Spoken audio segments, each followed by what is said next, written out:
Good morning. मैं आप लोगों के सामने लेके आऊँ आज का इम्पोर्टेंट टॉपिक।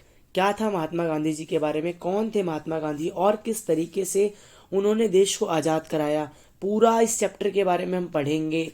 मैंने इसका इंट्रो भी डाल रहा हूँ इसके साथ, और स्टार्टिंग से कब से ब्रिटिशर आए, कब तक उन फ्रीडम मिली, तो जानते हैं महात्मा गांधी जी के बारे में।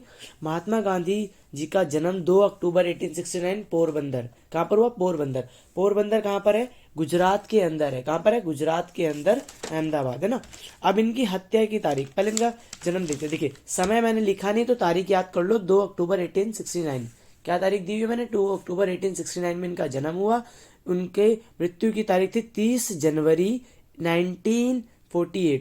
30 जनवरी मतलब ऐसे याद कर सकते हो, रिपब्लिक डे से 4 दिन बाद। ठीक है। माता जी का नाम पुतलीबाई।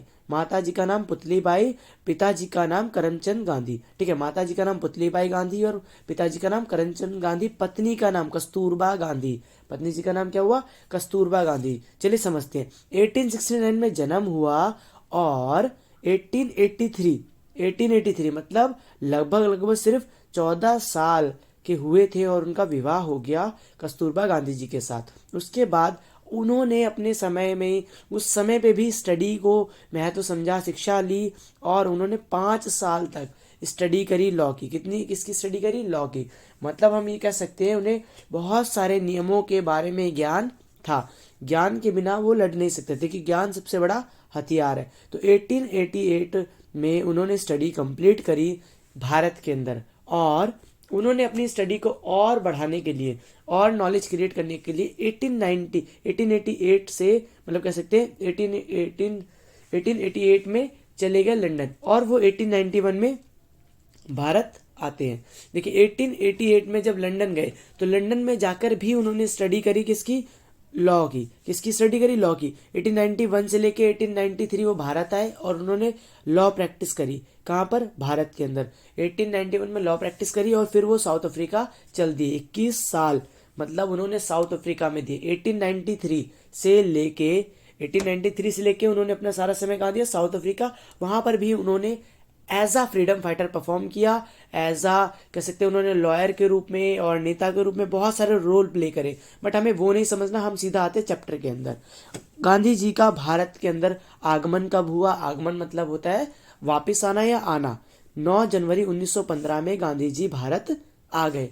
भारत के अंदर आते ही उन्होंने कुछ समय भारत के अंदर देखा, जाना, और सबसे बढ़िया लेक्चर दिया यूपी के अंदर। उसके बाद बिहार के अंदर वो पहुंचे चंपारण।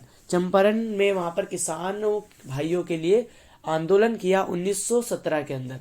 1917 के आंदोलन में उन्होंने मांग करी किस तरीके से वहाँ के जो लोग कर भर रहे हैं, बहुत ज़्यादा हाई टैक्स पे कर रहे हैं, नील की खेती, जो वहाँ पर इंडिगो प्लांटेशन था, उसको ख़त्म करने के लिए। क्योंकि इंडिगो की मदद से क्या होता था कि वहाँ की फसल जो थी ना, या मिट्टी थी, वो ख़त्म हो जाती थी। मिट्टी कुछ सालों बाद खराब हो जाती थी, बंजर हो जाती थी। उसके बाद सत्याग्रह, किसके बारे में बात करेंगे हम? सत्याग्रह। देखिए, सत्याग्रह आंदोलन 1948 से शुरू हुआ। चलिए अब जानते हैं सत्याग्रह का आइडिया कैसे आया, या गांधी जी का क्या रोल था। देखिए, उन्होंने अपना पूरा समय हमारे लिए लगाया, अपने देश के लिए दिया, अपने देश को फ्रीडम दिलाने के लिए कार्य किया। अब हम बात करेंगे इस चैप्टर के अंदर गांधी जी के 2 मेन हथियारों के बारे में, अहिंसा और सत्य। गांधी जी ने किसी भी आंदोलन के अंदर हिंसा नहीं करी, सिर्फ अहिंसा। अहिंसा मतलब नॉन वायलेंस, आराम से अपनी बात का अपना प्रस्ताव रखना। सत्य का रास्ता, सबसे बड़ा हथियार था उनका सत्य। अब हम देखेंगे खेड़ा सत्याग्रह उन्होंने 1918 में किया। उसके बाद आया रॉलेट एक्ट। खेड़ा सत्याग्रह कब किया? 1918। उसके बाद आया रॉलेट एक्ट।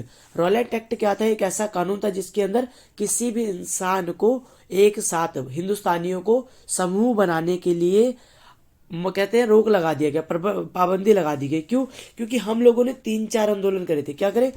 3 से 4 आंदोलन करे। तो ब्रिटिशर को समझ आया कि एक्चुअली में हिंदुस्तानी क्या करे? आंदोलन कर। चलिए जानते हैं रॉलेट एक्ट के बारे में। रॉलेट एक्ट क्या था, क्यों रॉलेट एक्ट के विरुद्ध गांधी जी ने आंदोलन करे, किस तरीके से रॉलेट एक्ट आया तो जानते हैं। रॉलेट एक्ट का मतलब था एक जगह पर लोगों का समूह ना इकट्ठा किया जाए, ताकि क्योंकि हमने आंदोलन करे पहले, तो उन आंदोलनों को देखकर ब्रिटिशर को इतना तो समझ आ चुका था कि हम लोग आंदोलन कर रहे हैं, तो उन्होंने एक रॉलेट एक्ट बना दिया। मतलब कहीं पे भी समूह इकट्ठा करना गलत है। अभी क्वेश्चन आता था कि हर इंसान का अधिकार है समूह बनाना, तो गांधी जी को ये आइडिया आया। उन्होंने ये आइडिया आया कहाँ से पहले जानते हैं, सत्याग्रह का आइडिया। सत्याग्रह का मतलब होता है, देखिए सत्याग्रह का आइडिया हिंद स्वराज से आया। कहाँ से आया? हिंद स्वराज। उनकी किताब उन्होंने पढ़ी थी हिंद स्वराज से समझ आया कि सत्य के लिए आग्रह करते। उनका जो सबसे बड़ा हथियार था सत्याग्रह ही था। सत्य का मतलब प्रेम भाव से एक अच्छी सोच के साथ बिना हिंसा करे अपनी मांग रखना, अपना प्रस्ताव रखना। उन्होंने मांग करी सत्याग्रह की, और सत्याग्रह के अगेंस्ट में ब्रिटिशर ने क्या किया, असहयोग आंदोलन गांधी जी ने शुरू किया 1920 से लेकर 1922। सत्याग्रह के बाद असहयोग आंदोलन शुरू किया। असहयोग का मतलब होता है जिसके अंदर हम उन्हें कोई मतलब ब्रिटिश की बनाई चीज़ों को, ब्रिटिश के लोगों को, ब्रिटिश के नियमों को त्याग देना, बॉयकॉट करना। क्या करना? बॉयकॉट करना। जब हम किसी का सपोर्ट ना करें, ठीक है, उसे बोलते हैं असहयोग। और इसके बारे में बहुत अच्छे से जानेंगे क्योंकि इंडियंस ने बहुत तेज़ी से इसके अंदर सपोर्ट किया।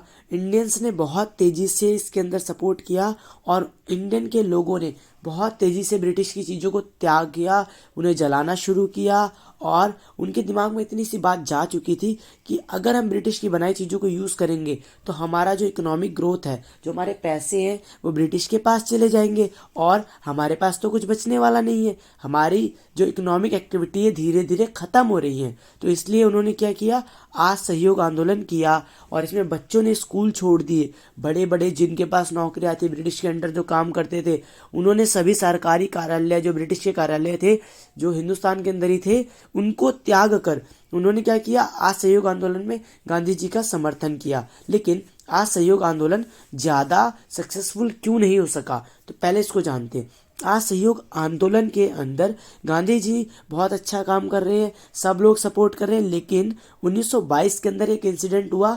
यूपी के अंदर, यूपी है वहाँ पर, उत्तर प्रदेश के अंदर एक पुलिस स्टेशन उड़ा दिया गया, जिसके अंदर 22 पुलिसमैन मारे गए।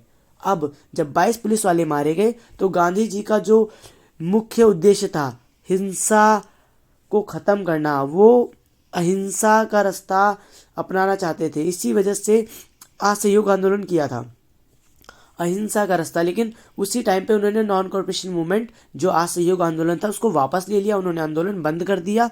क्यों बंद कर दिया इसको जानिए, उसके आगे हम जानेंगे, ठीक है। नमक सत्याग्रह क्या था? नमक सत्याग्रह, नमक के लिए आंदोलन। अब नमक क्यों चुना, नमक को ही क्यों चुना? क्योंकि नमक जो है वो सभी की एक जैसी, मतलब सभी की ज़रूरत है, और हिंदू मुस्लिम सिख ईसाई मतलब सभी वर्ग के लोग, अमीर से गरीब खाते हैं। और नमक पे टैक्स बहुत हाई था ब्रिटिशर का, ब्रिटिशर ने टैक्स हाई कर रखा था। दूसरा, गांधी जी चाहते थे कि नमक प्रोड्यूस करें, हम नमक प्रोड्यूस करेंगे तो हम उनके एक रूल को ब्रेक डाउन करेंगे। दूसरा, हम ये दिखाएंगे कि नमक क्या बेसिक नीड है और हर इंसान को ज़रूरत है उसकी, की वजह से हमारे जो सभी वर्गों के लोग उसे यूज़ कर पाएंगे। और गांधी जी को पता था उससे अर्थव्यवस्था भी बढ़िया हो सकती है। और नमक के आंदोलन में गांधी जी को काफ़ी सपोर्ट मिला, बहुत सारे लोगों ने सपोर्ट किया, बहुत बड़े हिंदुस्तानियों को, सब बहुत सारे हिंदुस्तानियों को पता चला कि हम एक बहुत बड़ा नियम कर रहे हैं।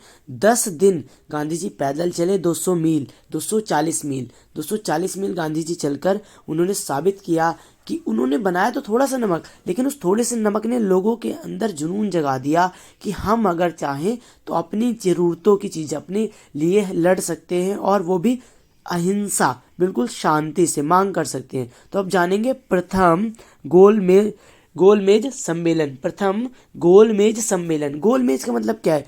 सभी लोगों को, मतलब ब्रिटिशर ने 12 नवंबर 1930 से 19 जनवरी 1931 के बीच में हिंदुस्तानियों को बुलाया और उनके बीच में गोलमेज सम्मेलन हुआ। उनको बिठा के उनसे बात करी, उनके विचार जानने की कोशिश करी।